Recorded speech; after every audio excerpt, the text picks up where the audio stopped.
Hello, അപ്പോൾ എല്ലാവർക്കും വീഡിയോയിലേക്ക് സ്വാഗതം. ഇന്ന് ഞാൻ ഉണ്ടാക്കാൻ പോകുന്നത് പഴങ്കഞ്ഞി കേട്ടോ. നാളെ രാവിലെ പിള്ളേർക്ക് കൊടുക്കാൻ വേണ്ടിയിട്ട് പഴങ്കഞ്ഞി ഉണ്ടാക്കാമെന്ന് വിചാരിച്ചിട്ടുള്ള പരിപാടിയാണ്. അപ്പോൾ അതിന് വേണ്ടിയിട്ട് ഇതേ ഇപ്പം അത്താഴത്തിൽ ചോറ് ബാക്കി വന്ന ചോറ് എടുത്തിട്ടുണ്ട്. പിന്നെ നമുക്കിവിടെ തൈര് എടുത്തിട്ടുണ്ട്. പിന്നെ ഉപ്പ്, കറിവേപ്പില, പച്ചമുളക്, പിന്നെ ചെറിയ ഉള്ളി. ഇത്രയും സാധനങ്ങളാട്ടോ ഇതിൻ്റെ ഇൻഗ്രീഡിയൻറ്റ്. അപ്പോൾ പിന്നെ പച്ചവെള്ളം വേണം. അപ്പോൾ നമുക്ക് ഇനി ഈ ചെറിയ ഉള്ളി ഒന്ന് ജസ്റ്റ് ചതച്ചെടുക്കാം. ചെറിയ ഉള്ളി ചതച്ചിട്ട് പോസ് ചെയ്ത് വെച്ചു. കാന്താരി മുളകാണെങ്കിൽ കുറച്ചും കൂടി നല്ലതായിരിക്കും കേട്ടോ. നമ്മുടെ കാന്താരി മുളക് ഞാൻ പറമ്പിൽ പോയി പറിക്കാൻ പറ്റാത്തതുകൊണ്ട് ഇതിൻ്റെ കൂടെ നമ്മുടെ വലിയ പച്ചമുളക് ഇട്ടിട്ടാണ് ഞാനിത് ഇടിച്ച് തീരുന്നവരെ ഒന്ന് പോസ് ചെയ്തേരെ. ചെറിയ ഉള്ളി എല്ലാം ചതച്ചിട്ടുണ്ട്. പച്ചമുളക് ചതച്ച് ഓൾറെഡി ഇട്ടു. അതുപോലെ തന്നെ എന്താ നമ്മുടെ ചെറിയുള്ളി 4-5 ചെറിയുള്ളി ഇട്ടിട്ടുണ്ട്.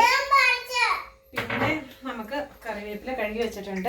ആ കറിവേപ്പില എന്താ ഇതുപോലെ നമുക്ക് ഇട്ട് കൊടുക്കാം കേട്ടോ. ഇട്ടിട്ട് നാളെ രാവിലെ കഴിക്കാൻ നല്ല ടേസ്റ്റ് ആയിരിക്കും.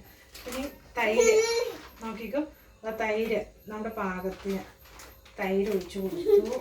പിന്നെ വേണ്ടത് ഉപ്പാണ് കേട്ടോ. ഈ ഉപ്പും നമ്മുടെ ആവശ്യത്തിന് ഉപ്പും കൂടി ഇട്ട് കൊടുത്ത് പച്ചവെള്ളം, കഞ്ഞിവെള്ളം ഒഴിച്ചാലും കുഴപ്പമില്ല. പക്ഷെ നാളെ രാവിലേക്ക് ആകുമ്പോഴത്തേക്കും കഞ്ഞിവെള്ളം ഒഴിച്ചു പോലെ, അതുകൊണ്ട്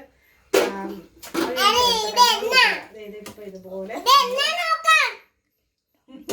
എൻ്റെ കാന്താരി ഇവിടെ കിടന്ന് ഒച്ചയെടുക്കുന്നത് കേൾക്കണം. അവളെ എഴുതണമെന്ന് ശ്രദ്ധിക്കാനായിട്ട് എഴുതിയിട്ട് അതെന്നാന്ന് നോക്കാൻ വേണ്ടി പറയണം കേട്ടോ. അതെ, അപ്പോൾ ഇനിയിപ്പോൾ ഞാൻ ഉപ്പൊക്കെ ഇട്ട് എല്ലാം കൂടി മിക്സ് ചെയ്തിട്ടുണ്ട് കേട്ടോ. ഇനി നാളെ രാവിലെ ഇത് കുടിക്കുമ്പോൾ ഉള്ളൊരു ടേസ്റ്റ് ഉണ്ടല്ലോ, പിള്ളേർക്ക് ഭയങ്കര ഇഷ്ടം കേട്ടോ. അതെ, ഞാൻ ഇപ്പം തന്നെ രക്ഷയില്ല, അടിപൊളിയാണ്. അപ്പോൾ നാളെ രാവിലെ ആകുമ്പോഴത്തേക്ക് അത് സൂപ്പറായിട്ടിരിക്കും. അപ്പോൾ നാളെ രാവിലെ കുടിക്കാൻ നേരത്തെ എങ്ങനെയുണ്ടെന്ന് പറയാം കേട്ടോ. Okay, good night.